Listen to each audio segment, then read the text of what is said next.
She told me I was defective compared to her ex. What happened next shocked everyone. At 38, I thought I understood betrayal. I'd seen it in movies, read about it in books, heard friends talk about their divorces over beers. But nothing, and I mean nothing, prepared me for the moment my wife of 14 years looked me straight in the eye while folding laundry and said the words that would shatter my soul into a million pieces. She said it right there over that pile of half-folded clothes, casual as asking about the weather. Sometimes I think I should have married Marcus instead. He's got money, a mansion in Westchester, and he's not sterile like you. The word hit me like a sledgehammer to the chest. Sterile. She'd never used that word before, not once in our 6 years of trying for children, through all those doctor visits, all those procedures that drained our savings and our hope. My hands went numb, and the navy sock I was holding slipped from my fingers like a dead thing. In that moment, something inside me didn't just break, it was completely annihilated. I felt my entire identity as a man, as a husband, crumble into dust. But here's what she didn't see coming. Here's what changed everything, not just our marriage, but the very core of who I am. Instead of begging, instead of fighting, instead of trying to prove her wrong like the broken man she expected me to become, I chose something else entirely. Something that would transform me from a soul-crushed victim into someone she never imagined I could be. It was a Sunday morning in Portland, Oregon, the kind where the mist clings to the windows and the whole neighborhood feels wrapped in gray silence. Catherine had been up before me, as always. I could smell the Starbucks coffee brewing from upstairs, hear her moving around in that methodical way she had when she was trying to keep busy. I came downstairs in my old Oregon Duck sweatpants, the pair with paint stains from when we'd read on the kitchen 3 years ago, thinking it would be just another quiet Sunday. She was in the living room, already dividing clothes into piles on our worn sectional couch. 14 years together teaches you those routines. I cleared the coffee table without being asked. She handed me my favorite mug, the blue ceramic one with the chip on the handle that fit my grip perfectly. 2 sugars, a splash of cream, stirred counterclockwise. The local NPR station played softly in the background, some story about urban planning that neither of us was really listening to. We'd been through hell and back, Catherine and I. Job losses, family deaths, her father's stroke when she cried in my arms for hours. We'd celebrated victories, too. Promotions, anniversaries, the day we bought this little craftsman house thinking we knew everything about love. But the hardest chapter was the one that had been slowly killing us for 6 years. 6 years of trying for a baby. 6 years of specialists, charts, scheduled intimacy, and crushing disappointments that landed like small funerals in our hearts. It was me, low sperm count, they called it initially. Then as the test got more comprehensive, more invasive, more expensive, the language got harsher. Severely compromised fertility, near sterile levels. Polite medical terminology for the brutal truth that I couldn't give my wife the one thing she wanted most in this world. We tried everything that our teacher and nurse salaries could afford. Diet overhauls, supplements that promise miracles, 3 rounds of intrauterine insemination that each cost us $4,000 and delivered nothing but heartbreak. After the 3rd failed procedure, we stopped talking about it. Not by mutual decision, just by emotional exhaustion. The silence around our childlessness became another piece of furniture in our house, something we moved around but never acknowledged. We told ourselves we'd made peace with it. We spoiled our friends' kids, played the role of the fun aunt and uncle who had freedom and disposable income. I thought we were okay. I really believed we'd weather the storm and come out stronger. That Sunday morning, folding socks and discussing Catherine's drama at the elementary school where she taught 3rd grade, I had no idea a single sentence was about to detonate like a bomb in our living room. She was telling me about some conflict with the new principal, how he was micromanaging all the teachers. I was half listening, half wrestling a fitted sheet into something resembling a folded rectangle when she said it. You know, sometimes I think I should have married Marcus instead. Marcus Chen, her college boyfriend who is now a successful surgeon in Seattle with the perfect house, the perfect car, and apparently the perfect ability to father children without issue. I froze, that navy sock dangling from my hand like a question mark I didn't want to answer. I searched her face for some sign she was joking, some indication this was just a thoughtless comment she'd immediately take back. Nothing. Just her continuing to fold pillowcases with those careful, precise movements she'd perfected over the years. "What do you mean?" I asked, and my voice sounded like it was coming from someone else's throat. She looked at me with this steady, almost clinical expression. I mean exactly what I said. Then she paused, and I saw something flicker in her eyes. Something cold and calculating that I'd never seen before, and then she went in for the kill. He's got money, a mansion in Westchester, and he's not sterile like you. The word sterile echoed in my head like a gunshot in an empty cathedral. She'd never used that word, not once in 6 years of medical consultations and failed treatments. The doctors had said reduced fertility, compromised sperm count, but never sterile. That word was harsh, clinical, final. It made me sound broken beyond repair. I felt something die inside me right there on that Sunday morning. Not just hurt, not just disappointment, but a complete soul-crushing devastation that started in my chest and radiated out until my entire body felt numb. The sock slipped from my fingers and landed on the pile of clothes like a dead thing. There was nothing to say that wouldn't sound pathetic against the weight of what she'd just thrown at me. No defense, no explanation, no plea that could change the fundamental truth she just voiced with such casual cruelty. So I stood up slow and careful, like I was moving underwater, and walked out of that living room. Not slamming doors, not shouting, just gone. I went down to the basement where I had a small office, away from her methodical folding and the smell of lavender fabric softener. Upstairs, I could hear her continuing with the laundry, the rhythm never changing. No footsteps following me, no, I didn't mean it, called down the stairs. Just the steady, almost peaceful sound of her continuing her routine as if she hadn't just cracked something open in me that could never be put back together the same way. But here's what she didn't know about the man she'd just emotionally eviscerated. Here's what she couldn't see past her disappointment and resentment. Somewhere in that basement office, surrounded by boxes of old books and Christmas decorations, I wasn't planning to beg her to take it back. I wasn't strategizing how to win her love again or prove my worth as a husband. Something much more profound was happening. For the first time in years, maybe decades, I was seeing clearly. Not through the fog of trying to be enough for someone else, not through the desperate need to fix what was broken between us, but with the crystal clear vision that comes when someone shows you exactly who they are. And what Catherine had shown me was that the woman I'd loved and supported through everything, the woman I'd held through her tears and celebrated with in joy, saw me as fundamentally defective. Not just disappointed, not just hurt by our circumstances, but disgusted by my biological inadequacy. Monday came like a slap to the face. The alarm went off at 6:30, but I was already awake. Had been for hours, staring at the ceiling while Catherine lay beside me still as stone, her breathing steady in that way that made me wonder if she was pretending to sleep too. I moved through our morning routine on autopilot: shower, shave, coffee, toast, the same dance we'd done for 14 years. Only now it felt like I was performing in a play where someone had changed all the lines and forgotten to tell me. She padded into the kitchen in her terry cloth robe, poured herself coffee, scrolled through her phone with that slightly annoyed expression she got when reading the news. "Looks like rain later," she said, glancing toward the kitchen window. "Yeah, probably," I replied. It was surreal how two people could discuss the weather when the air between them was toxic enough to poison everything in the room. The drive to my job at the county planning office was silent. No NPR, no music, just me watching Portland move past my windshield in its perpetual drizzle, wondering if the other drivers had any clue how quickly a life could unravel. By the time I pulled into the parking garage, I already knew with absolute certainty that I wasn't going home that night the same man who had left that morning. I tried to lose myself in work.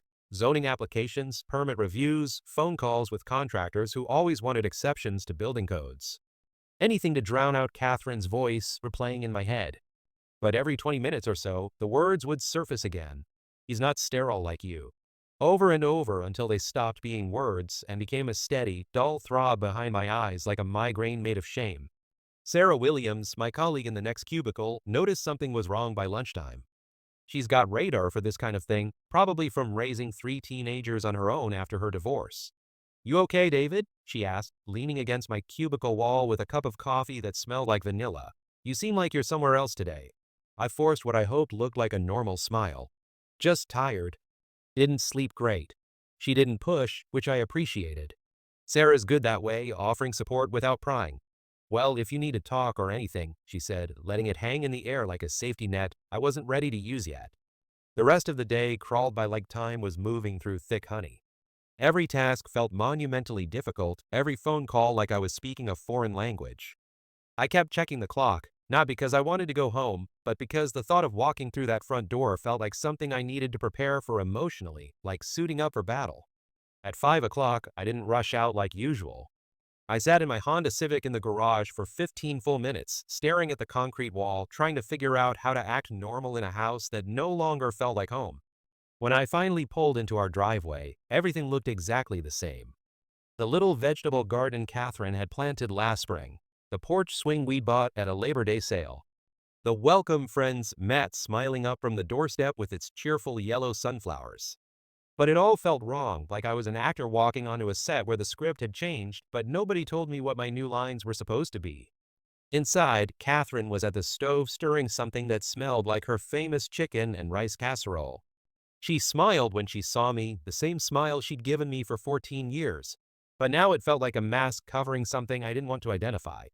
"Hey, how was work?" she asked, and her voice was so normal, so unchanged, that for a moment I wondered if I'd imagined yesterday's conversation. "Fine," I said, loosening my tie. "How was your day?" And just like that, we were back to pretending.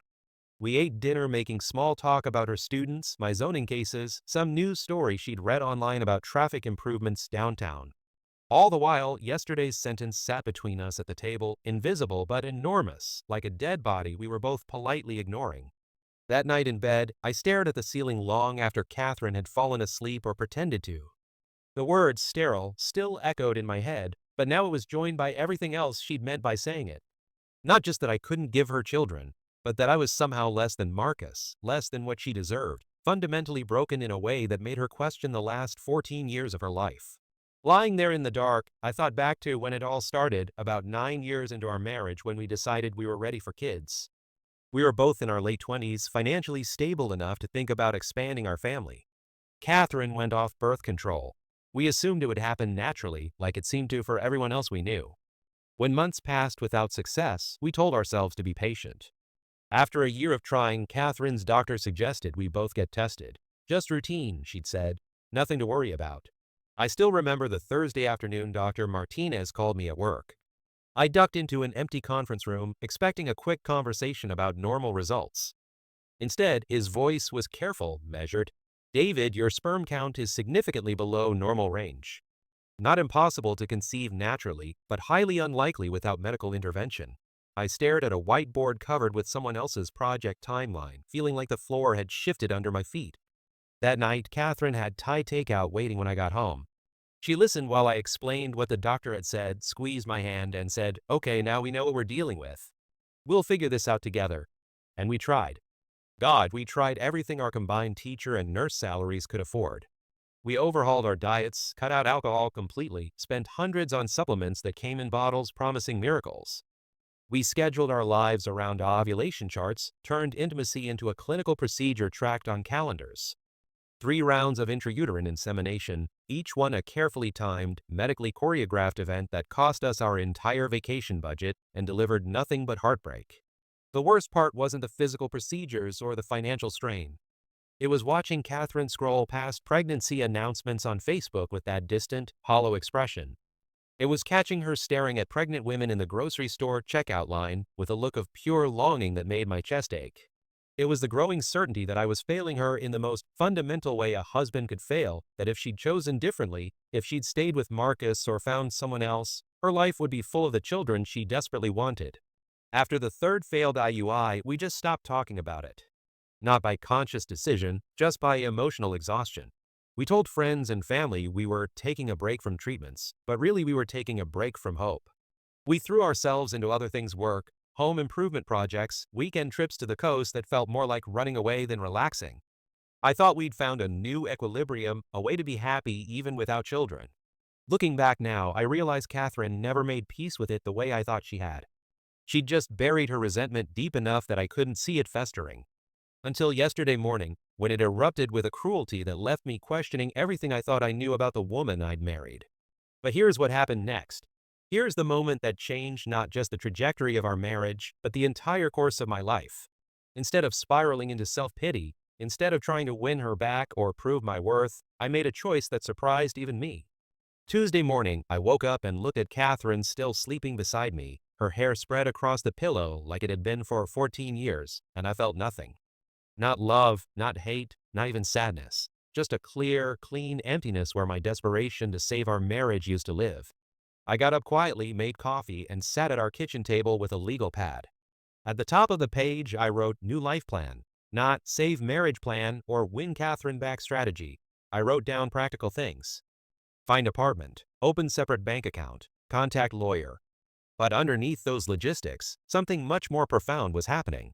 For the first time in years, maybe ever, I was planning a life based on what I wanted, not what I thought I needed to do to make someone else happy. When Catherine came downstairs an hour later, already dressed for work, I was still sitting at the table. She glanced at the legal pad, and I saw something flicker in her eyes. Maybe curiosity, maybe concern, but definitely not the dismissive confidence she'd shown 2 days ago. "What are you working on?" she asked, pouring herself coffee. "Planning some changes," I said, and my voice was calmer than it had been in years. She waited for me to elaborate, but I didn't. For once, I wasn't rushing to fill the silence, wasn't volunteering information to make her comfortable. I just sat there, sipping my coffee, letting her wonder. That afternoon, I called in sick to work and spent the day apartment hunting. Not because I was trying to manipulate Catherine or force some dramatic confrontation, but because I genuinely didn't want to live with someone who saw me as fundamentally defective. The third place I looked at was perfect. A small one-bedroom in the Hawthorne district, nothing fancy but clean and bright with big windows and hardwood floors. The landlord, an older woman named Mrs. Patterson, seemed more interested in whether I'd keep the place quiet than in running extensive background checks. "You seem like a responsible man," she said, handing me the keys after I'd signed the lease and written a deposit check. "Someone who won't throw parties or leave trash in the hallway." I assured her I was exactly that kind of tenant, and for the first time in days, I smiled genuinely. This was going to be the first place in over a decade that was truly mine. No shared decisions, no unspoken compromises, no walking on eggshells around someone else's mood. That evening, Catherine was already home when I walked through our front door for what I somehow knew would be the last time as a resident. She was grading papers at the kitchen table, red pen moving across third-grade math worksheets with the focused concentration she brought to everything. She looked up when she heard me come in, and I could see her taking inventory of my expression, trying to read my mood like she'd done for so many years. "How was work?" she asked, and there was something careful in her voice, like she was testing the temperature of water before diving in. "I took a personal day," I said, setting my keys on the counter. "Took care of some things I've been putting off." She set down her red pen and gave me her full attention for the first time in months. "What kind of things?" "I found an apartment," I said, and the words came out steady and matter-of-fact. "I'm moving out this weekend." The silence that followed wasn't shocked or dramatic. It was just heavy, filled with the weight of 14 years suddenly becoming past tense. Catherine stared at me like she was trying to solve a puzzle, her teacher brain working to understand this equation that didn't balance the way she expected. "David, we should talk about this," she said finally. "I know Sunday was." I said some things that were hurtful. "Yes, you did," I agreed. "You told me exactly how you see me, and I'm grateful for that honesty. It helped me understand that we want different lives." She started to say something else, but I held up my hand gently. "Catherine, for 6 years I've watched you look at me like I'm broken. Like I'm this disappointing substitute for the life you really wanted. Sunday morning you finally said it out loud. You think you made the wrong choice, and honestly, you probably did. You deserve someone who can give you everything you want. But more than that, I deserve someone who doesn't see me as fundamentally defective." Her eyes filled with tears then, real ones that seemed to surprise her as much as they surprised me. "I don't see you as defective," she whispered. "I was just. I've been so angry about everything we can't have, and I took it out on you unfairly." "Maybe," I said, "but here's what I realized yesterday. I don't want to spend the rest of my life trying to prove I'm enough for someone who's already decided I'm not. I don't want to measure my worth by whether I can give you children. I want to build a life with someone who sees me as complete exactly as I am." The tears were falling freely now, and part of me wanted to reach out, to comfort her like I'd done so many times before. But that version of David, the one who prioritized her feelings over his own truth, had died on Sunday morning with that navy sock still in his hand. This new version could feel compassion for her pain without making it his responsibility to fix.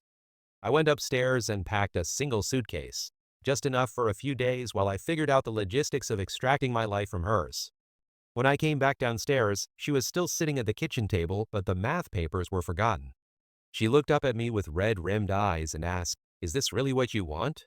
"Catherine, for the first time in years, I know exactly what I want. I want a life where I don't have to apologize for who I am. I want mornings without tension, conversations without landmines, and eventually, if I'm lucky, I want to love someone who doesn't wish I was someone else." I kissed her forehead gently, not with passion but with the kind of tenderness you might show someone who's grieving. Because in a way, we were both grieving the death of who we thought we were together. Then I picked up my suitcase and walked out the front door, leaving 14 years behind me like a skin I'd finally outgrown. The first night in my new apartment was the quietest night I'd had in years. Not empty quiet, but clean quiet, like the air after a thunderstorm when you know the worst has passed. I sat on the floor with a cup of coffee from the corner deli, looking around at the empty rooms and feeling something I hadn't experienced in so long I'd forgotten what to call it. Peace. Not the artificial peace of avoiding conflict, but the deep, sustainable peace that comes from living authentically. Over the next few weeks, I started discovering who David was when he wasn't trying to save a marriage. I bought furniture I liked without consulting anyone. I cooked meals that appealed to me, ate ice cream for breakfast on Saturday because I wanted to, stayed up late reading books Catherine found boring. I joined a hiking group, started taking photography classes, signed up for a woodworking workshop at the community center. The strangest thing was how much energy I had. Energy I hadn't realized I'd been spending on managing Catherine's disappointment, on calculating my words to avoid triggering her anger, on carrying the weight of being someone's biggest regret. Without that constant emotional drain, I felt like I was waking up from a decade-long depression I hadn't even known I was experiencing. 3 months after I'd moved out, I was at a coffee shop near my apartment, reading the Sunday paper and actually enjoying the ritual of an unrushed morning, when a woman at the next table asked if I was finished with the sports section. I looked up to find myself facing someone about my age with kind eyes and silver threads in her dark brown hair. Her smile was genuine, uncomplicated by hidden agendas or unspoken resentments. Sure, I said, handing her the section. I'm more of a news and arts guy anyway. Good choice, she laughed. Sports are too depressing. All those disappointed fans pinning their happiness on whether strangers can throw balls accurately. That comment made me laugh in a way I hadn't in years, and before I knew it, we were talking. Her name was Elena Roswell, and she was a librarian who wrote poetry in her spare time and had just emerged from her own divorce 2 years ago. Not from infertility or cruel words, but from the simple realization that she and her ex-husband had grown into completely different people who no longer enjoyed each other's company. The weird thing, she said, stirring honey into her tea, is how guilty I felt for wanting my own life back. Like I was supposed to keep trying to fix something that was just finished, you know? I knew exactly what she meant.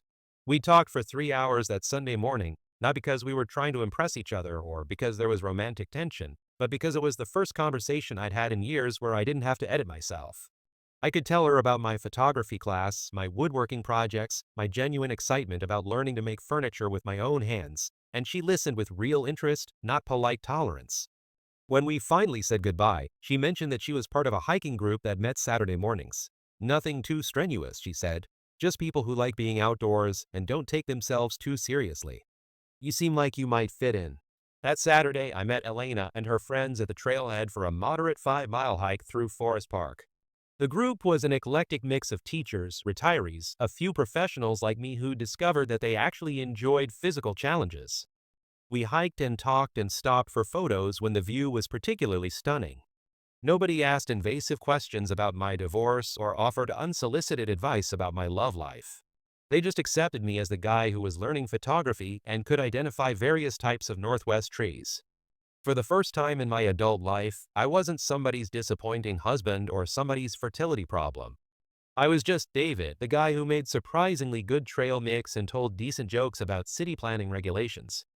It was revelatory to discover that when I wasn't constantly trying to manage someone else's emotional temperature, I was actually pretty good company.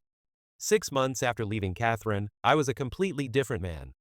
Not because I tried to reinvent myself or because I was overcompensating for lost time, but because I'd finally stopped expending all my energy on trying to be enough for someone who decided I wasn't. I had hobbies I enjoyed, friends who appreciated my company, and a growing sense of confidence in my own judgment about what made life worth living. Elena and I had started spending more time together, not officially dating but clearly moving beyond casual friendship. She'd come over to see the bookshelf I was building, and I'd attend her poetry readings at local coffee shops. We cooked dinner together sometimes, went to art openings, took long walks through different Portland neighborhoods just to see what we might discover. What I appreciated most about Elena was how uncomplicated she was. When she was happy, she showed it. When something bothered her, she addressed it directly instead of letting it fester into resentment. When I told her about my fertility issues, she listened thoughtfully and then said, "That must have been really difficult to go through. I'm sorry the marriage couldn't survive that stress." Not, "I'm sorry you can't have children," or "Have you considered other options?" Just acknowledgement that medical challenges can destroy relationships even between people who love each other. Her response was so refreshingly free of judgment or pity that I found myself sharing more about those difficult years than I'd ever been able to tell anyone. The hardest part, I admitted one evening as we walked along the Willamette River, wasn't even the medical stuff. It was feeling like I was failing Catherine every month when treatment didn't work. Like my body was this broken machine that was preventing her from having the life she deserved. Elena stopped walking and turned to face me. "David, did you ever consider that maybe Catherine was failing you? That maybe a loving partner should have found ways to cope with disappointment that didn't involve making you feel defective?" It was such a simple observation, but it hit me like a revelation. In all those years of medical appointments and failed treatments, I'd absorbed Catherine's disappointment as evidence of my inadequacy. It had never occurred to me that her way of handling our situation said more about her character than mine did about my biological limitations. 1 year after I'd walked out of that house with a single suitcase, Elena and I were officially living together in a larger apartment in the Pearl District. Not because we were rushing into commitment, but because we discovered we genuinely enjoyed each other's daily company.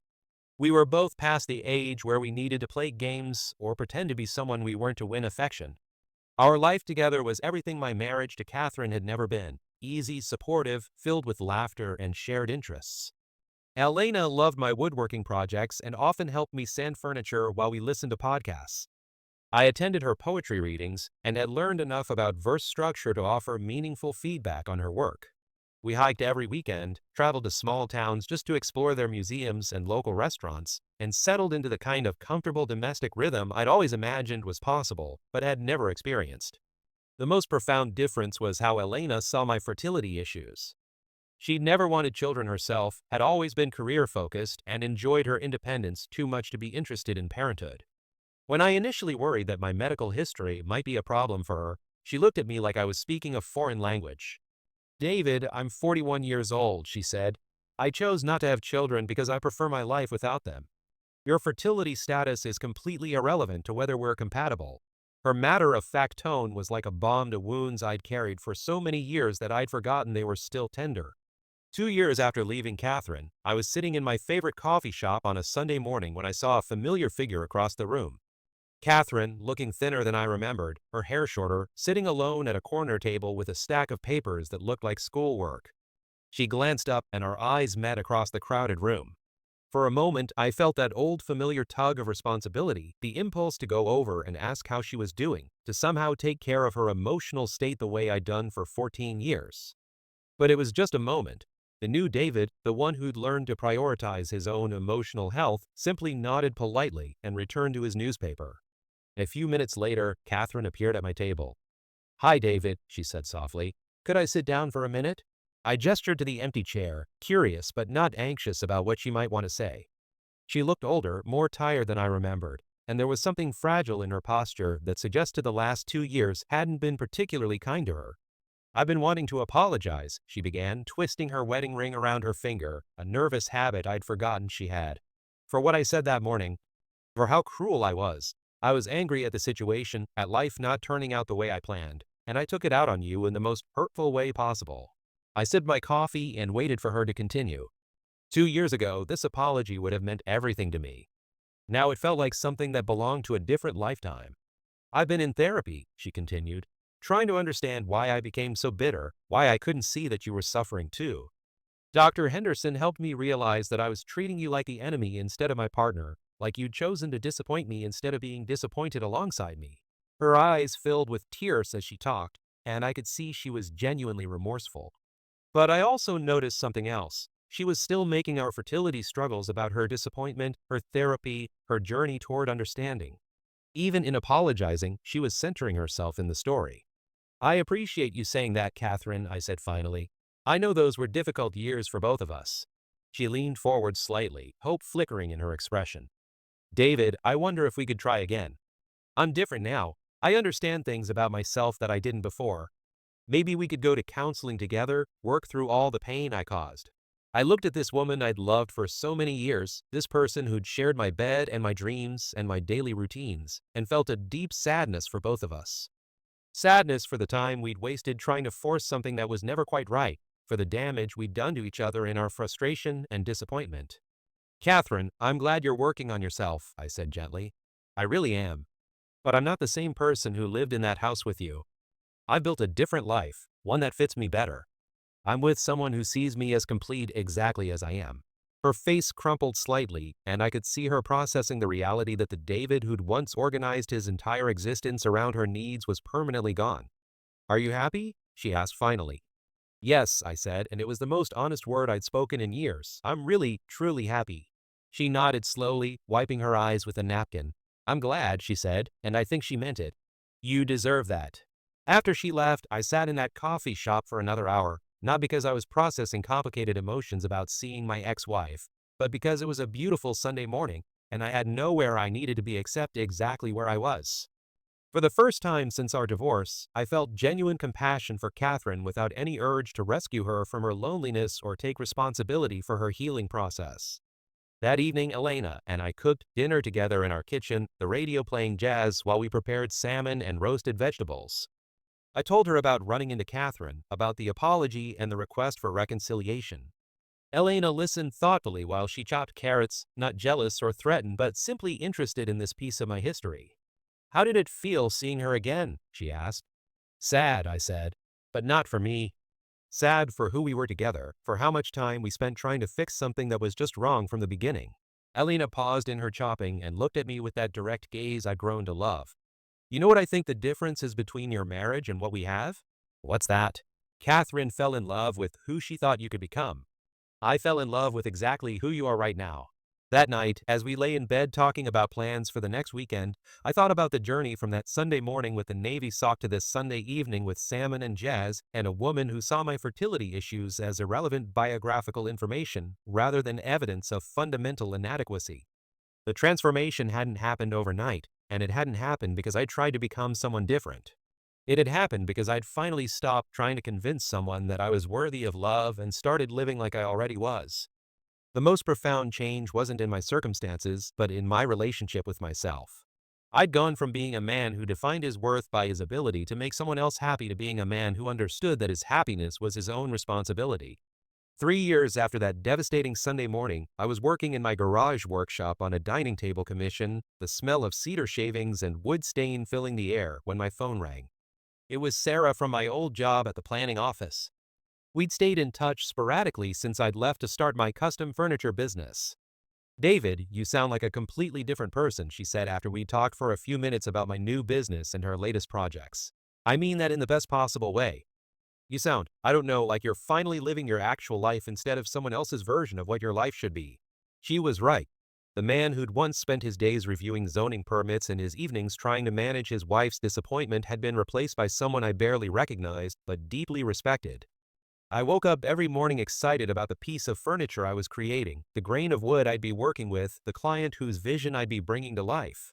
Elena and I had settled into a rhythm of mutual support and genuine affection that felt sustainable in a way my marriage never had. But the most profound change wasn't visible to the outside world.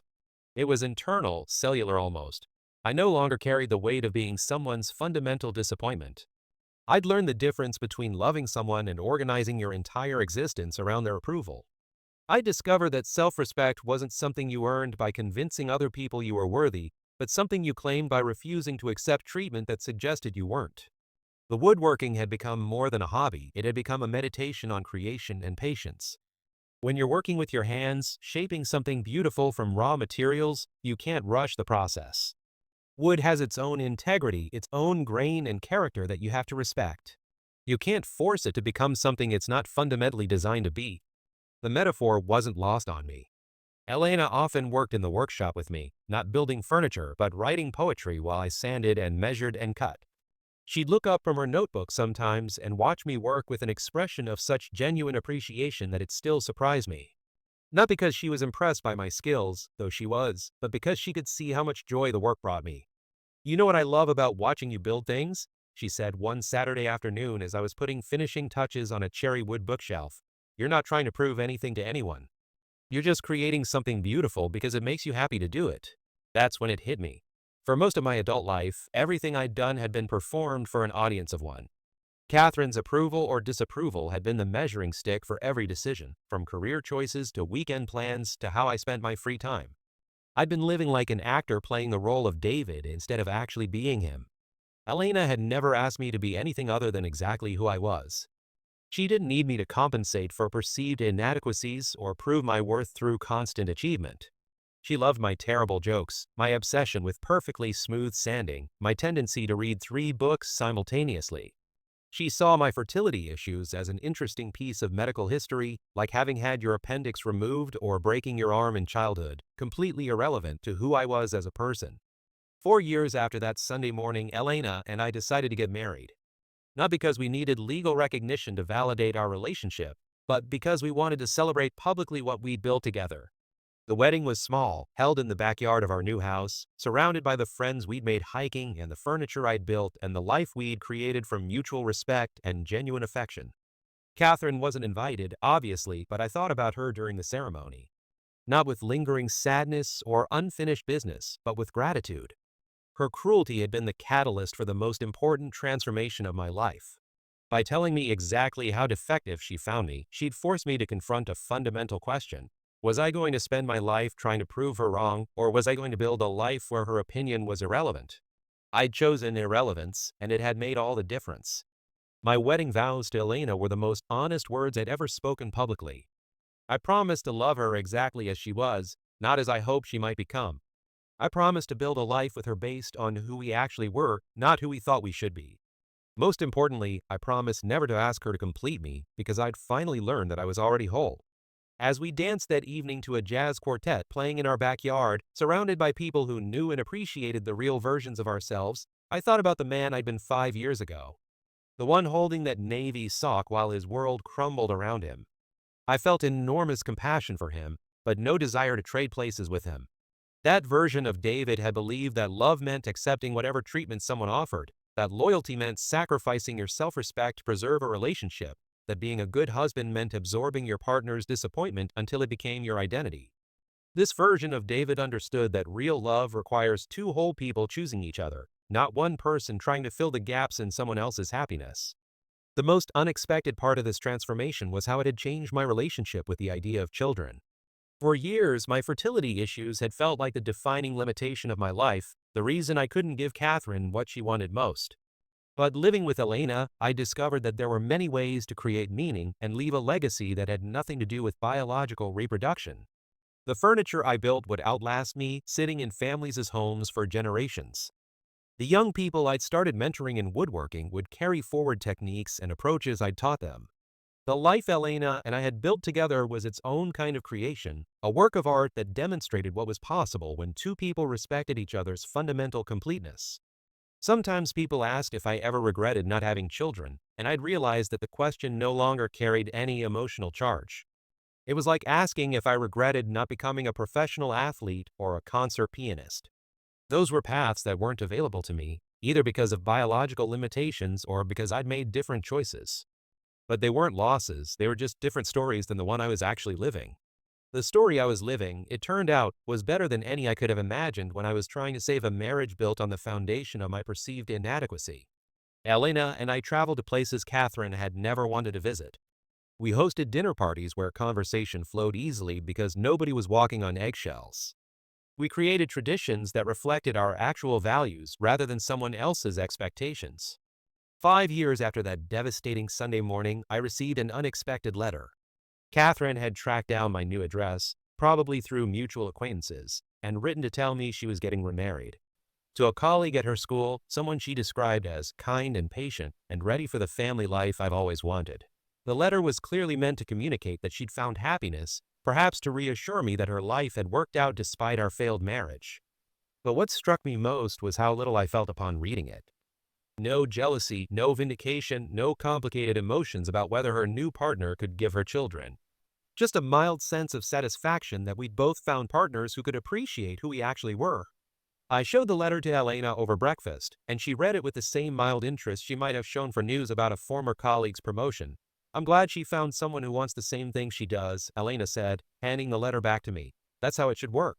That evening, I wrote Catherine a brief response congratulating her on her engagement and wishing her happiness in her new marriage. I meant it sincerely, but I also realized that her happiness was no longer my responsibility to monitor or worry about. She'd become what she'd always been destined to be, someone else's story, not a chapter in mine.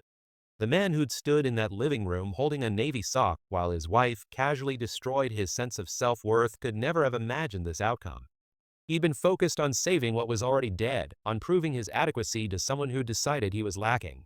This version of me understood that the greatest gift Catherine had given me wasn't 14 years of marriage, but the brutal honesty that had forced me to choose between shrinking to fit her disappointment or expanding to meet my own potential. I'd chosen expansion, and it had led to a life richer and more authentic than anything I'd thought possible. A workshop filled with the smell of wood and the satisfaction of creation. A partner who saw my fertility issues as irrelevant ancient history. Friends who appreciated my actual personality rather than tolerated a performed version of acceptability. Work that felt like play and play that felt meaningful. But perhaps most importantly, I developed an unshakable relationship with my own worth that didn't depend on anyone else's approval or validation. I'd learned that being enough wasn't something you achieved by meeting someone else's criteria, but something you claimed by refusing to accept anything less than respectful treatment. The navy sock, if it still existed somewhere in the world, was just a piece of cotton and elastic. But the moment it had slipped from my fingers marked the end of one life and the beginning of another. The life where I stopped trying to convince someone I was worthy of love and started living like I already was.